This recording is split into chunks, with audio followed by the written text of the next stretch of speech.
Hi guys, Marcus here and welcome to Chinese Entertainment Update November 5th, 2020. I release episodes every Tuesday, Thursday, and Sunday, and this is episode 304. Now because I use Chinese names quite a bit on my show, if you want the English spelling of them, click CC for English subs. I create them myself. In this episode, Zhao Lusi in Who Rules the World. And the bad guys never get away with it. But first, as always, here's what's recently premiered. Oh My Drama Lover is a modern romance drama starring Zhu Lilan and Jackson Zhang, and it premiered earlier today, November 5th. The drama is available on iQIYI, no English subs at the moment. In the Name of the Father is a modern police drama starring Michelle Ye and Yu Zhen, and it also premiered earlier today. It is available on Tencent, no English subs at the moment. You Are So Sweet is a modern romance drama starring Eden Zhao and Amy Sun, and it also premiered earlier today. It is available on Youku, no English subs at the moment, but I believe it's coming soon with subs on YouTube. And moving on, here's the upcoming drama Something Just Like This. Something Just Like This is an upcoming modern romance drama starring Johnny Huang and Wu Jingyan, and they've officially announced a November 8th premiere. Johnny Huang plays a character who was born with a silver spoon in his mouth and now runs his own successful e-commerce business. He grew up with Wu Jingyan's character, who's from the other end of the spectrum, a poor but hardworking family. Their entire lives, he treats her like a bratty little sister, but realizes he has romantic feelings for her after she reunites with her high school classmate, who is now a popular new star. Sometimes you don't know what you got till it's gone.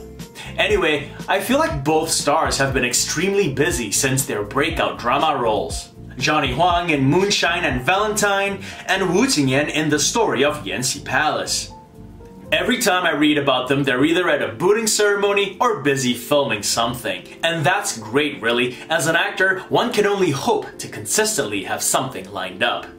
Something Just Like This will premiere on iQIYI, so there's a good chance it'll be on iq.com with English subs as well.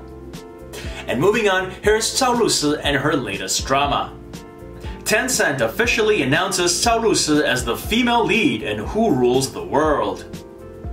They made the announcement on October 27th at a press conference. Zhao Lusi was on stage with director Ying Tao. He directed Love and Redemption and The Promise of Chang'an. According to Zhao Lusi, many people have said that the characters she has portrayed so far have been pretty much the same. So she was thankful for this opportunity for a new challenge. So how different will this new character be? My guess is that it'll be more serious, as opposed to the lighter and funnier ones that she's played in previous rom-coms, like The Romance of Tiger and Rose. She has a pretty solid standing in the rom-com market, which in my opinion is a pretty good thing, but I guess she's trying to branch out. Who Rules the World is a costume drama that follows a legendary decade-long romance between Bai Fengxi and He Fengxi. Zhao Lusi plays Bai Fengxi, a young princess who is wild at heart and doesn't have a care in the world. But she also has another identity, Feng Xiyun, who is the polar opposite. She is composed and concerns herself with matters of the pugilistic world. The lead male character is the handsome, tender, and honorable Prince He Fengxi. Under this facade, however, he is shrewd and conniving. This is a reflection of his brutal upbringing. And the front runner to play this lead male role is Yang Yang.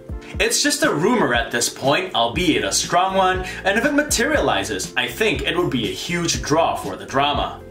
Yang Yang is just now filming You Are My Glory with Dilraba.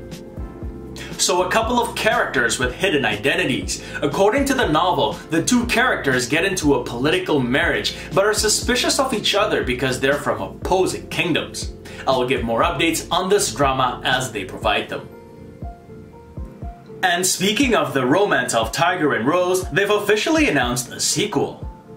This is a bit of old news. They made the announcement back in August. I talked about it briefly in a previous episode, but I wanted to mention the message that came along with the post. It was really just a simple post on their Weibo with the poster and the message, "Second season, 不见不散, stay tuned." 不见不散is one of those interesting phrases that I've had to explain the meaning of to someone wanting to learn Mandarin before. The literal translation of it is something like, to not leave without seeing each other, which might be confusing in the context of that Weibo post. But really, it's just a phrase that people say once they've agreed on a date or an appointment. Like I'll say to you, let's meet at the coffee shop at 3 p.m. 不见不散. An English equivalent would be something like, be there or be square. Not really, something like that, you get the idea. Anyway, that's just my little Mandarin lesson of the day. By the way, there was no mention if the stars of The Romance of Tiger and Rose, Zhao Lusi and Ryan Ding, will be coming back for the sequel. I think it's safe to say that fans won't be all too happy if any of the two lead actors get replaced. I will give you guys more updates on this as they provide them. And before we get to the bad guys never get away with it, a quick word on Express VPN. Now whether I'm at home or traveling, the first thing I do before I surf the net is log on to Express VPN and connect to a server. Not only do I use Express VPN to protect my data from spies and hackers, I find it especially useful to unblock geo-restricted content like dramas and movies on YouTube, Netflix, and other websites. ExpressVPN is giving away 3 extra months free on a 12-month plan to all viewers of my channel.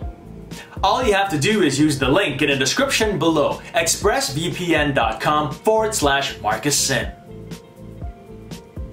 And moving on, here's Crime Crackdown. Crime Crackdown is an upcoming modern crime drama, and on October 27th, Tencent announced its 2 stars, Sun Honglei and Lei Zhang. The drama tells the story of a tough-as-nails cop played by Sun Honglei who teams up with Lei Zhang's character to crack down on criminal syndicates in Zhongjiang County. Sun Honglei is one of my favorite Chinese actors, and when it comes to tough-as-nails characters, not many do it better than he does. This will be his and Lei's second drama collaboration. They were both in 2016's To Be a Better Man. They were also in the variety TV show Go Fighting. I want to say one thing about the cops and robbers genre.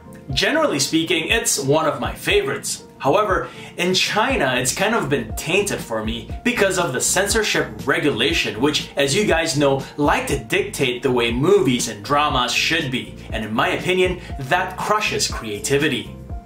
The bad guys never get away with it. I'm talking about the regulation that says bad guys or criminals must ultimately be caught and dealt with by the authorities, or they die. You cannot have a show where the bad guy wins or the criminal goes free. The censorship board won't allow it. If you guys don't know, there is such a regulation, and that's why some of these shows, although well acted and well shot, are painfully predictable. An example is one of this year's highest rated dramas, The Bad Kids. As much as I enjoyed the build-up and the way the story was told, I knew all along that Qing Hao's character, although the main one, would either go to jail or die in the end. There would be no other outcome. Another example is the movie The Wild Goose Lake starring Hu Ke. Again, there's so much I love about the movie, but there was no way Hu Ke's character, who was a gangster who committed crimes, was going to redeem himself.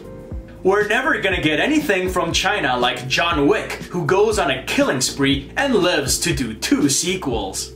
Or The Usual Suspects, where the evil mastermind gets away with it in the end. Or even something closer to mainland China, the Hong Kong movie Infernal Affairs, in which Andy Lau's character, the bad guy, prevails in the end. Anyway, that's just my mini rant about the state of cops and robbers shows in China. Now granted, I still enjoy them, and I'm still looking forward to Crime Crackdown and other crime dramas like Being a Hero with Wang Yibo and Cheng Xiao. But I just feel like it takes so much of the gloss away when you already have a pretty good idea how it's gonna end for certain characters. So those are my parting thoughts for today, but before I let you guys go, I want to thank you guys for all the kind comments on the t-shirt, which I debuted in the last episode. I love it too. Now that doesn't mean that I don't love my Untamed Xiaozhan t-shirt or that I'm not gonna wear it anymore. It's just good to have a little variety once in a while. I love all my t-shirts equally. And I have more to come as well, so watch out. And that's it for this episode. If you want to check out the t-shirt, the links to it is in the description below. This show would not be possible without your support, so I thank you all for watching. If you enjoyed it, do subscribe. It really helps get the channel out there. And don't forget to hit that notification button for more updates. If you'd like to contribute, check out my Patreon page, where for $1 more a month, I'll answer one of your questions at the end of one of my episodes. So stay safe, and as always, I wish you clear blue skies, good health, and happiness. Until next time, cheers!